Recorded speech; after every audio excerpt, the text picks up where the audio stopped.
Welcome to the Boredom Talks, a space where we keep it real, where we keep it raw and relevant. I am your host, Kayla Sifa, and today I am so honored to be bringing you our fast, very episode.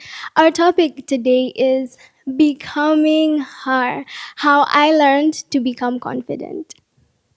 At 19 years old, I know now more than most people how it feels like to live in the shadows of self doubt, of shame and pity. And now I stand on those very stages that I never thought would have accepted me. So, if you're struggling with being confident or you want to learn how to become confident like I am today, then this episode is for you. So, let's dive right in. So I so vividly remember being a young child and who loved public speaking, and I'm telling you it was one of the worst feelings ever because unlike today I was terrible. I remember how my hands would shake and how my heart would race so fast, and above that I had sweaty palms, and at times I'd forget all the words if not everything to what I was saying. And so you'd see a young 8-year-old standing on the stage, and I was still not because I was grounded or because I knew what I was saying. I was still because I literally could not move, because I was bound by fear. And so the older I grew, I promised myself one thing, that I would never give up, and I had a mindset shift. So what I did when it came time for my amazing 12th year, and it was an amazing huge conference that I had to take part in, and it was my first public speaking opportunity. I promised myself that I would forget every terrible public speaking mistake that I ever did. And I would go to that stage and stand and be bold and be confident, even though I had no contrary evidence that I could be a good public speaker. And so during that competition, I went to stage. I stood and I spoke my heart and I spoke my mind. And guess what? For the first time in my life, I won my first public speaking award. Could you imagine that that same girl who at 8, at 9, at 12 could not speak, who was so scared, standing in stages, speaking both inside and outside the country? And so there were three amazing lessons that I learned during that time that I would love to share with you. Number one, confidence is not built because you feel like it. You build confidence by doing reps.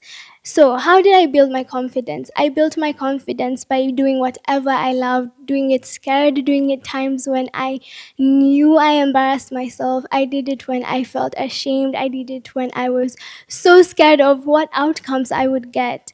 And the more I did it, the more my brain gained contrary evidence that, okay, yeah, Kayla did not die when she messed up during her public speech. And so she could do it again. And so the more I did it, the more I began becoming more confident. And when you're more confident, your brain registers that. You see, how the human mind works is that our minds work to protect us. And so that means whenever you're stepping into something new, be it a new space, a new career, a new business, a new job, a new country, a new space, anything new, your brain will try to protect you. So you'll start thinking, oh my goodness, what if I embarrass myself? Or oh my goodness, what will these people think about me? And so when you do things when you're scared, it builds contrary evidence in your mind that, okay, she could actually do it because she has done it before. Point number two is that I had to learn never to give up. I told you my story of how I started my public speaking journey, and it was terrible. And right now, people come to me and like, "Oh, Kayla, you're so good at public speaking," but they never see the behind the scenes, how hard I had to work, how I kept on pushing myself, how I believed in the power of never giving up. Like I said, I was probably the worst public speaker there was to be. I would give people secondhand embarrassment because I was shaking, and everyone would feel sorry for me, and I would feel sorry for myself too. But despite of that, I kept on pushing, and one day when I got my first win, I knew that I could do this over and over and over again until I became competent, until I became stronger, and until I became better. Now, point number three is never underestimate the power of imagination. Like I said, when I was 12 years old, I took a leap of faith and I imagined myself being confident. It wasn't something I had, it wasn't something I was born with. I've found so many people who are confident from day one, but for me, it was something that I had to learn, I had to grow into, I had to put so much work into it. So use your imagination. Don't imagine yourself making mistakes, because if you imagine yourself making mistakes, then you'll make mistakes. My dad taught me this quote, and it's so amazing. I've carried it throughout my whole life. He says, whatever happens in mind will happen in time.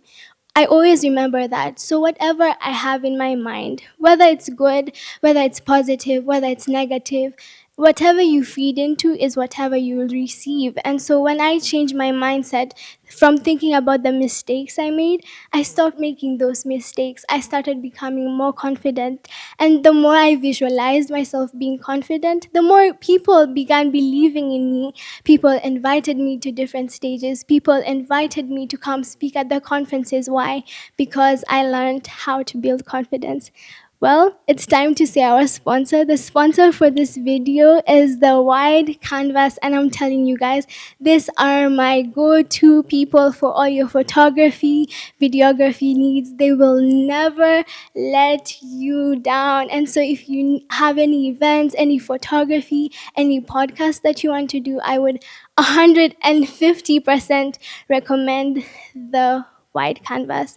Now, if this podcast and this episode has been a blessing to you, share it to someone who you know is trying to build their confidence.